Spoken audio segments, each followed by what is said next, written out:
I am Dr. M. Sri Rangarajulu, Assistant Professor, Department of Production Technology, MIT Campus, Anna University, Chennai.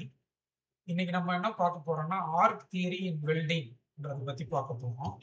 இதுல வந்து பார்த்தீங்கன்னா, arc theory எப்படி generate ஆகுது? Arc எப்படி generate ஆகுது arc வெல்டிங்லன்னு பார்த்தீங்கன்னா, பாசிட்டிவ் டெர்மினல், நெகட்டிவ் டெர்மினல்னு 2 இருக்கும் டிரான்ஸ்ஃபார்மர்ல. அந்த டிரான்ஸ்ஃபார்மர்ல இருந்து பாசிட்டிவ் டெர்மினல்ல ஒர்க் பீஸோ அல்லது நெகட்டிவ் டெர்மினல்ல ஒர்க் பீஸோ எர்த் கிளாம்ப் வந்து பாசிட்டிவ் ஒர்க் பீஸ்லயோ அல்லது வந்து எலக்ட்ரோட்லயோ கனெக்ட் பண்ணி அங்க வந்து நம்ம வந்து 2 பாசிட்டிவ் டெர்மினலையும் நெகட்டிவ் டெர்மினலையும் டச் பண்ணும்போது அதுல வந்து என்ன ஆகும்? ஸ்பார்க் ஜெனரேட் ஆகும். அதுல வந்து ஏசி பவர் சப்ளையும் யூஸ் பண்ணுவோம், டிசி பவர் சப்ளையும் யூஸ் பண்ணுவோம்.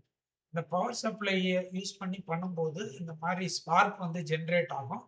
அந்த ஸ்பார்க் என்ன ஆகும்? மெட்டல வந்து மெல்ட் பண்ணி அந்த மெட்டல வந்து ஜாயின் பண்ணும். அந்த மாதிரி ஜாயின் பண்ணும்போது நம்ம வந்து கன்சூமபிள் எலக்ட்ரோட யூஸ் பண்றோம். இந்த கன்சூமபிள் எலக்ட்ரோடுல ஷீல்டிங் மெட்டீரியல் இருக்கும். அந்த ஷீல்டிங் மெட்டீரியல் பார்த்தீங்கன்னா, ஆஸ்பெட்டாஸ், செல்லுலோஸ் அந்த மாதிரி மெட்டீரியல் வந்து ஆட் பண்ணியிருப்பாங்க. அது இல்லாம வெல்ட் மெட்டலும் இருக்கும்.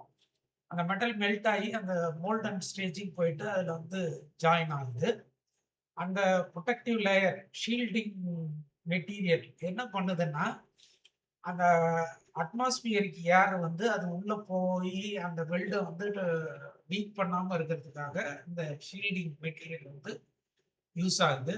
அதே டைம்ல டெம்பரேச்சர் ரேஞ்ச் பார்த்தீங்கன்னா 5000ல இருந்து 20000 டிகிரி சென்டிகிரேட் வரைக்கும் ஹீட் ஜெனரேட் ஆகும் இந்த ஆர்க் வெல்டிங்கை பொறுத்த வரைக்கும்.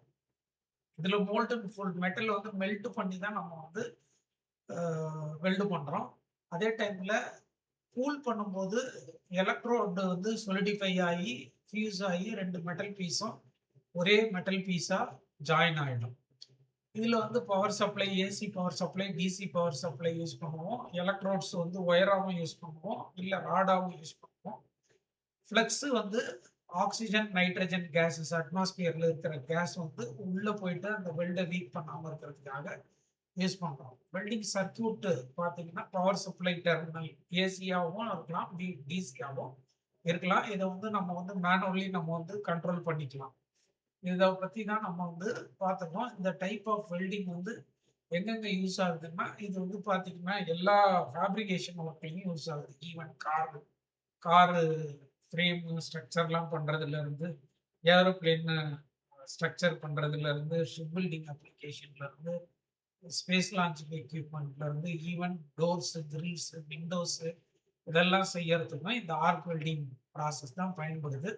இதனோட தியரிய பத்தி தான் ஆர்க் எப்படி ஜெனரேட் ஆகுதுன்றத பத்தி இந்த வீடியோல பார்த்துருக்கோம். மத்தத வந்து இன்னும் ஃபர்தர் வீடியோஸ்ல நம்ம பார்ப்போம்.